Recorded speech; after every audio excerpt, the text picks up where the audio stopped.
अप्सरा ने राय स्टार को बेड पर बुलाया और लेट गई। राय स्टार उसके मखमली बदन पर झपट पड़ता है। रात गहरी थी। कमरे से बाहर हल्की सी आवाज आई, छोड़ो छोड़ो मुझे। सुबह होने पर जब राय स्टार की आंख खुली तो उसने देखा कि अप्सरा उसके लिए गरम गरम खाना लेकर सामने खड़ी थी। उसके सामने ही थाली में राय स्टार का फेवरेट नाश्ता रखा हुआ था। राय स्टार हैरान होकर बोला, अरे वाह, मेरे उठने से पहले ही नाश्ता भी तैयार कर लिया। ये तो मेरी जिंदगी का सबसे अच्छा दिन है।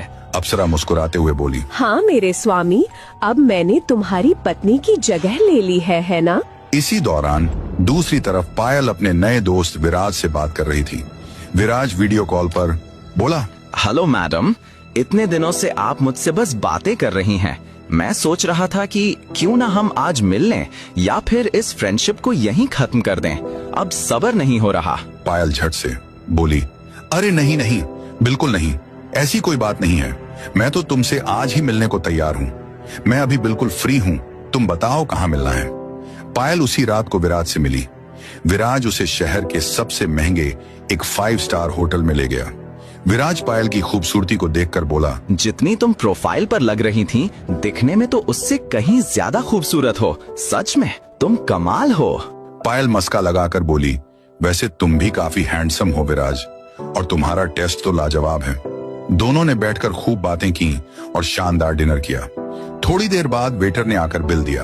सर, आपका बिल 8,000 रुपए हुआ है। विराज ने बिना पलक झपकाए 10,000 रुपए दिए और बाकी की टिप वेटर को दे दी।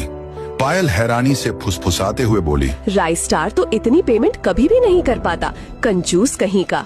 डिनर के बाद दोनों विराज की लैम्बोर्गिनी में बैठे और आगे जाने लगे। विराज उसे अपने बड़े से घर में ले गया जो बाहर से ही बहुत खूबसूरत और शानदार दिख रहा था। विराज उसे एक कमरे में ले गया। जैसे ही वे कमरे में पहुंचे तभी वहां पर अप्सरा प्रकट हो गई। अप्सरा के अलौकिक सौंदर्य को देखकर विराज हैरान रह गया। वह पायल को भूल गया। विराज हकलाते हुए बोला, अरे भैंस की टांग, कौन हो तुम? तुम इतनी ज्यादा खूबसूरत कैसे हो सकती हो? अप्सरा बहकाते हुए बोली, तुम मेरे लिए इसको छोड़ सकते हो? हाँ हाँ, मैं इसे अभी इसी वक्त छोड़ सकता हूँ। क्या तुम मेरी हो सकती हो? मैं तुम्हारे लिए कुछ भी करूँगा। पायल चिढ़ते हुए बोली, विराज, ये तुम क्या बकवास कर रहे हो? क्या तुम होश में भी हो या नहीं? चुप हो जाओ, जरा अपने आप को देखो और इसे देखो। इसमें और तुम में कोई तुलना ही नहीं है। ये तो साक्षात परी है। क्या तुम देख नहीं सकती? विराज मंत्रमुग्ध होकर अप्सरा की तरफ बढ़ने लगा और पलक झपकते ही विराज का सिर उसके धड़ से अलग कर दिया।